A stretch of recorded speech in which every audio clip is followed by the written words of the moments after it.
ഈശോ മിശിഹായ്ക്കും സ്തുതിയായിരിക്കട്ടെ. കൂട്ടുകാരെ, മാതാവിൻ്റെ പല പേരുകളും നാം കേട്ടിട്ടുള്ളല്ലോ. അതുപോലെ തന്നെ മാതാവിനുള്ളൊരു പേരാണ് ലേഡി ഓഫ് ദി പില്ലർ, സ്തൂപത്തിലെ മാതാവ്. കേൾക്കുമ്പോൾ നമുക്ക് രസകരമായി തോന്നാം, എന്നാലും ഈ പേരിന് പിന്നിലെ കഥ അത്ഭുതാവഹമാണ്. ഈശോയുടെ ശിഷ്യനായിരുന്ന യാക്കോബ് സ്ലിഹ തൻ്റെ പ്രവർത്തനങ്ങൾ നടത്തിയിരുന്നത് സാരാഗോസയിലായിരുന്നു. തൻ്റെ പ്രവർത്തനങ്ങൾക്കനുസരിച്ച് മാറ്റങ്ങൾ അവിടെ കാണാത്തതും ആളുകൾ ക്രിസ്തുമതത്തിലേക്ക് വരാൻ വിമുഖത കാണിച്ചതും ശിഷ്യന് വിഷമത്തിനിടയായി. തൻ്റെ ശിഷ്യന്മാരോടൊത്ത് എബ്രോ നദിയുടെ തീരത്ത് പ്രാർത്ഥിച്ചു കൊണ്ടിരിക്കുമ്പോൾ മാതാവ് മാലാഖമാരുടെ ഗണമായ കെരൂബുകളുടെ കൂടെ പ്രത്യക്ഷപ്പെട്ടുകൊണ്ട് ശിഷ്യനോട് പറഞ്ഞു, ആളുകൾ പതിയെ ക്രിസ്തുമതത്തിലേക്ക് വിശ്വസിച്ചു കൊള്ളും. അവരുടെ വിശ്വാസം ഈ സ്തൂപത്തിലേതുപോലെ ഉറച്ചതായിരിക്കും. ഒപ്പം വിശുദ്ധന് മാതാവ് സ്തൂപത്തിൽ നിൽക്കുന്ന ഒരു ചിത്രം മരത്തിൽ പണിതത് ശിഷ്യന് നൽകുകയുണ്ടായി.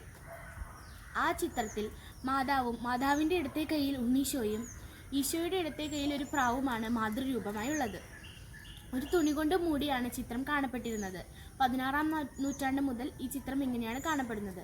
വെങ്കലത്തിൻ്റെ ഒരു ചട്ടക്കൂടിലാണ് മാതാവിൻ്റെ ഈ ചിത്രം സ്ഥാപിച്ചിരിക്കുന്നത്. 10-ാം പിയൂസ് മാർപ്പാപ്പയാണ് മാതാവിന് കിരീടധാരണം നൽകിയത്.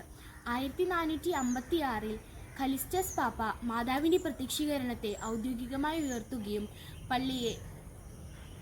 പള്ളിയെ തീർത്ഥാടന കേന്ദ്രമായി സ്ഥാപിക്കുകയും മാതാവിന് ലേഡി ഓഫ് ദ പില്ലർ എന്ന പേര് നൽകുകയും ചെയ്തു.